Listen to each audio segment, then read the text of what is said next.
This is Sparta! Hello, everyone, and welcome to the Battle of the Sexes. Yes, yes, yes. This episode on The Hot Seat, we are totally focused on what in a pandemic. Check out the clips right A woman accused of now. killing her lover over his other lover finds out that he had a wife all along, too. Fox 26's Tiffany Justice live with this deadly affair.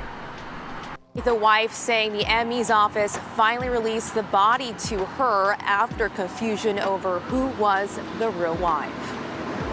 A love triangle leaves a Spring man dead. The Harris County Sheriff's Office saying an adult female, Karen Stewart, advised responding deputies that she shot her husband after he told her he was in love with another woman. That other woman was with him at the time. Karen Stewart is now in jail, charged with murder, bond set at $75,000. The love triangle unfolding as investigators learn more. Stewart is a girlfriend of James Hartgrove, the victim. James married but recently separated. I got the call that my husband had been shot, and they took him to Houston Northwest. He didn't make it.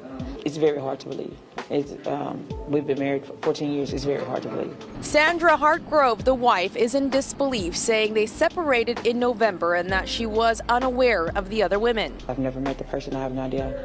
My knowledge is she's a caregiver. She says James was her best friend and they spoke every other day. Talked to him every other day. I haven't really seen him since my nephew's wedding, but I talked to him every other day. He just recovered from COVID. He had been in the hospital. He was there 5 months. He couldn't walk. He had 2 heart attacks, a stroke, his kidneys failed, and he had just recovered from all of that. So for him to make it through all of that, to end like this, is real disheartening. Funeral services are set for this weekend. Stewart has been charged with felony murder. Reporting live, Tiffany Justice, Fox 26. Man, have this world been going crazy, UCOC? What do you think? This pandemic got people really in their feelings and their emotions, hurting people for what? I just don't get it. Guys, these clips are so over the top. And let me tell you, it's just not the fellas, it's also the ladies just as well. It looks like it's every damn body. And I don't know who's to blame. Pandemic, pandemic, pandemic. Let's watch.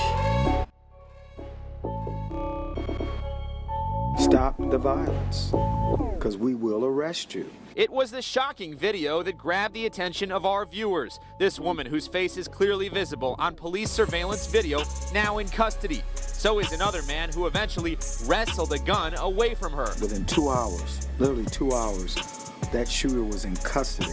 Here at Finkel and Greenfield, the altercation quickly turned violent. The woman is one of 4 people who were in a blue Dodge Charger. The other vehicle, a green Pontiac Grand Prix off to the right. Crystal clear image of the shooter. No mistake. Just before 4:30 a.m. Sunday, a heated argument breaking out between people in both cars. The woman grabs a handgun from the Dodge Charger and temporarily hides it under her skirt. Within a matter of seconds, she opens fire as someone is run over by the driver of the Pontiac. A gun to settle a dispute. I mean, the violence. I mean, you saw the video. For what? This out-of-control scene captured with high-resolution cameras monitored back at police headquarters as part of the city's new Project Greenlight program.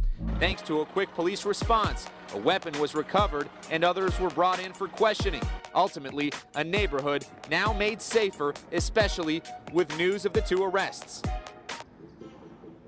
Incredibly, the man who was run over there in the video not seriously injured. The other person who was shot still in the hospital in temporary serious condition. Live downtown, Simon Shakette, 7 Action News. That is hard to watch. Now, correct me if I'm wrong. Family is totally first. No one deserves to involve the kids. Exactly, kids are off limits. They should be left alone out of grown folks' situations. If you're going through any domestic violence, please address that ASAP. Go live to Facebook.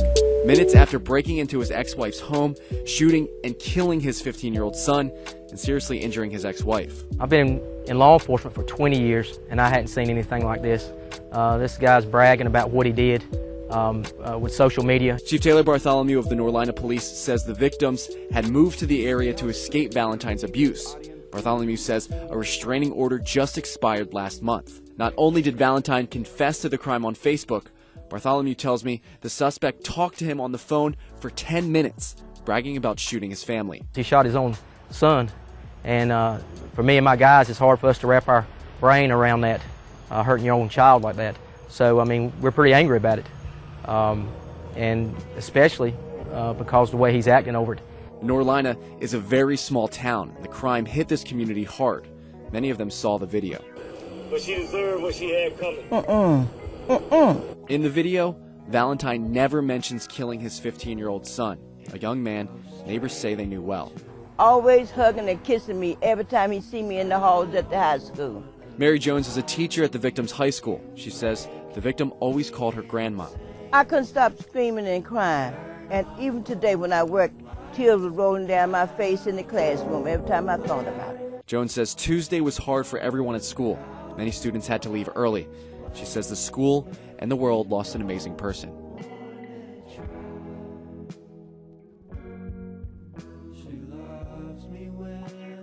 Mother is under arrest, charged with murdering her 3-month-old child. A series of events led up to the charge, starting with a fight in a parking lot. Prosecutor. Now, you totally can't get no deeper than this.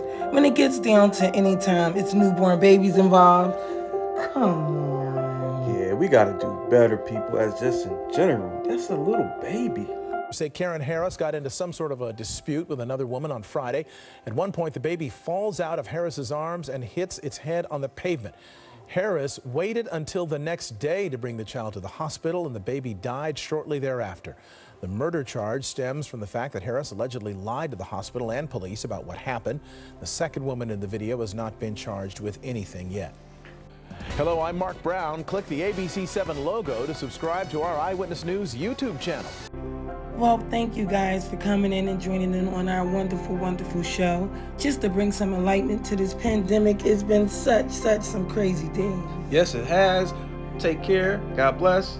And have a wonderful Saturday night. Bye-bye. Until next time. If my people break the law, they shall be punished. And please remember, guys, if you know anyone who you think might be suffering from domestic violence, please visit our website at www.battleofthesexes.biz.